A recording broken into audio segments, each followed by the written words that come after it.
Hello,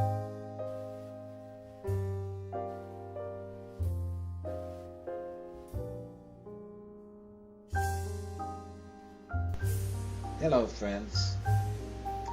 I have quite a story to tell. You have to pardon me while I'm eating my chow. I just got home from church a bit ago, and I haven't eaten all day. Anyway, this story is about this cat I met in the bar last night. He had a strange handle. His name was No Name. At first I thought I was seeing things because, as a rule, cats don't indulge in alcohol beverages. So I went over and sat down next to him, and much to my surprise, he could talk. He says, "Hey buddy, you got a minute? I need somebody to tell my story to." Well, there are a lot of things in this life I can't explain, but seeing's believing. So I slid my stool closer so I could hear his story. First I asked him his name, then I gave him my name. And I said, "Sure, No Name. I'll be glad to listen. I hope I can help." He said, "Thank you, sir," and started to unfold his story. "I'll be brief, sir. I can't hold it in anymore. I hate to unload on you, sir, but you seem like a kind person who will understand. 2 days ago, my masters left me and my 3 dog companions, 2 puppies and their mommy, with our friendly next-door neighbor while they went on a family reunion. And that is when this nightmare began. It seems our neighbor has a dog who kills cats. Excuse me, I'm getting ahead of myself. I'm sure you know how puppies behave. Well, these puppies are a little bit more frisky than most. By the way, the neighbor's name is Bill.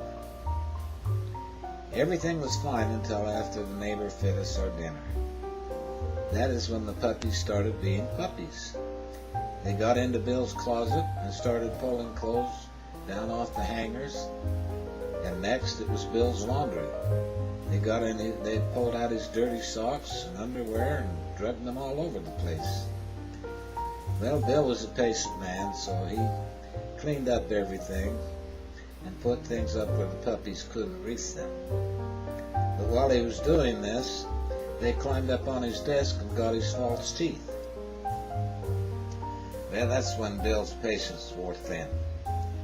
So he put us all outside. Now Bobby, Bill's dog, is a cat killer. But Bill can usually keep him under control, at least in the house. Outside's a different story. Bill's a writer, and he spends most of his time at his desk, and when his dogs need to go out, they let him know by barking. Well, Bill must have forgot about us outside, and he let Bobby out to do his thing. That's when all hell broke loose. When Bill heard the commotion, he came outside to catch Bobby, who already had me in his mouth. He dropped me, and I just barely made it under the fence to safety. It really shook me up, and that's why I'm smoking and drinking.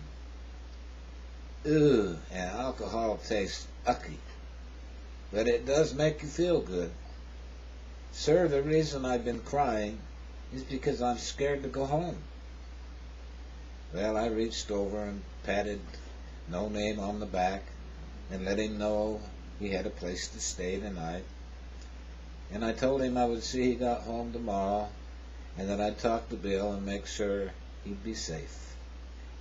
I know for a fact that things have a way of working out. Well, that's the story of the cat I found in the bar. Thank you for listening. Let's see, the next story is about the eye and the held out hands. And I'll give that to you right after this.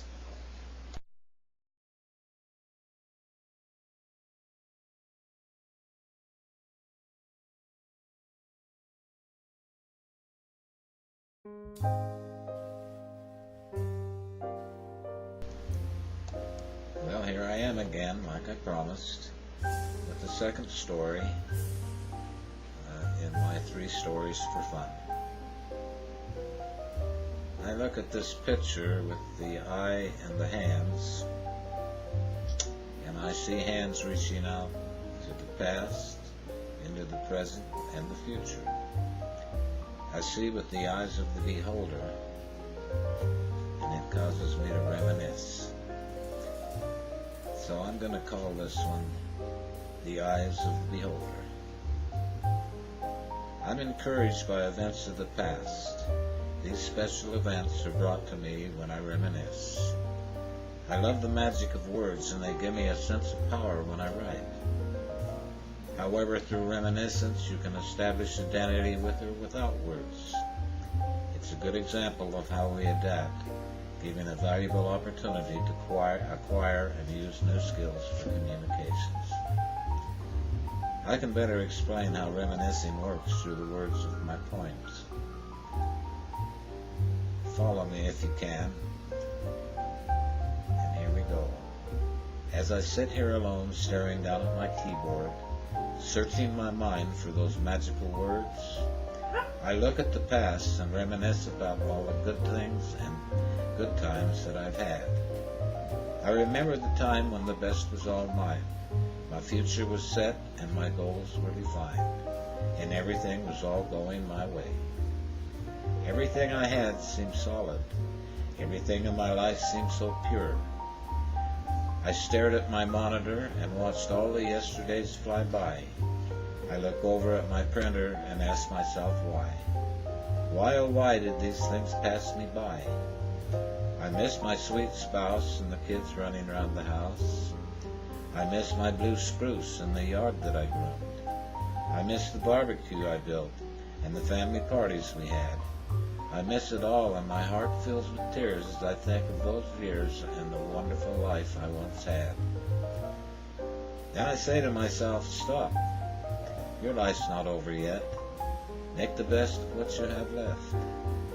You've got friends galore, and so many things to be thankful for. You're wiser now, so share what you know, and give help to those that need. Show love and compassion to all of your friends, and to others indeed. Let your heart swell with joy and get rid of those tears. There is no room in your life to feel sorry for yourself, and the best of life is still yours. So even though you felt lost, now you've been found, and it's time to set yourself free. If it's gonna be, it's all up to me, and that's the way it has to be. Thank you for listening. That's the end of my second story. As I said to all of you people in the contest, write as much or as little as you want. Thank you for listening.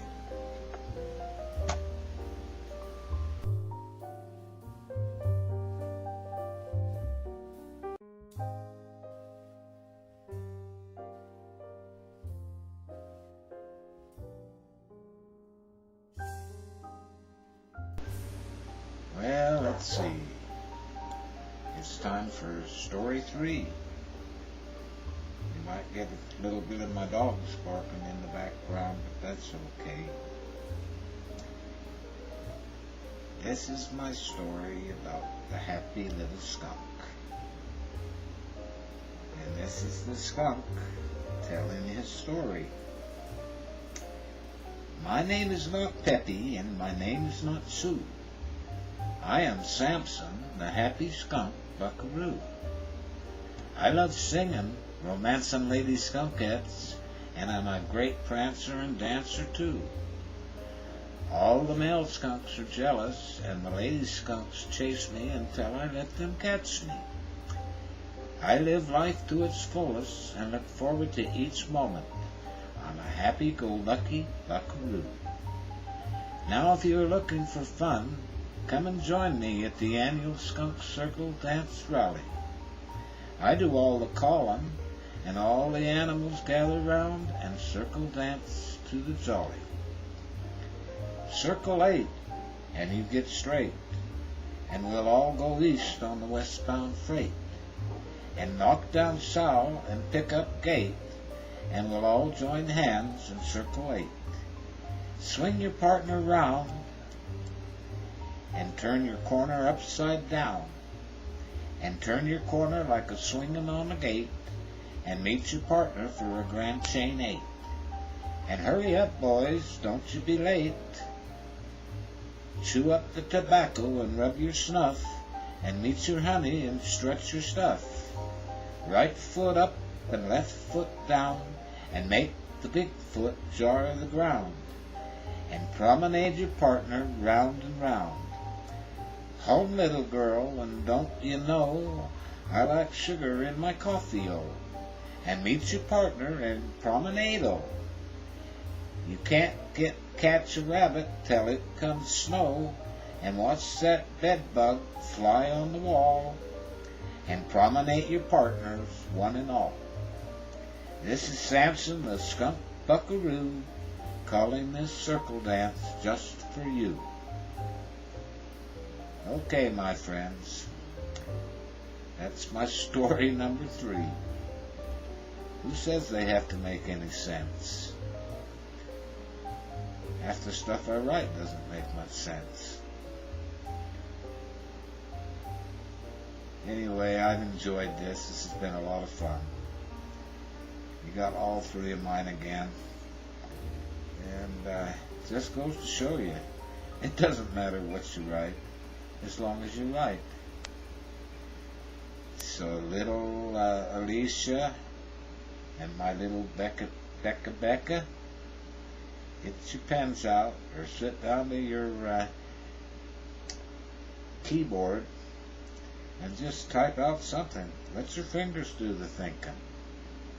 God bless y'all. Big Daddy Kaz saying adios for now.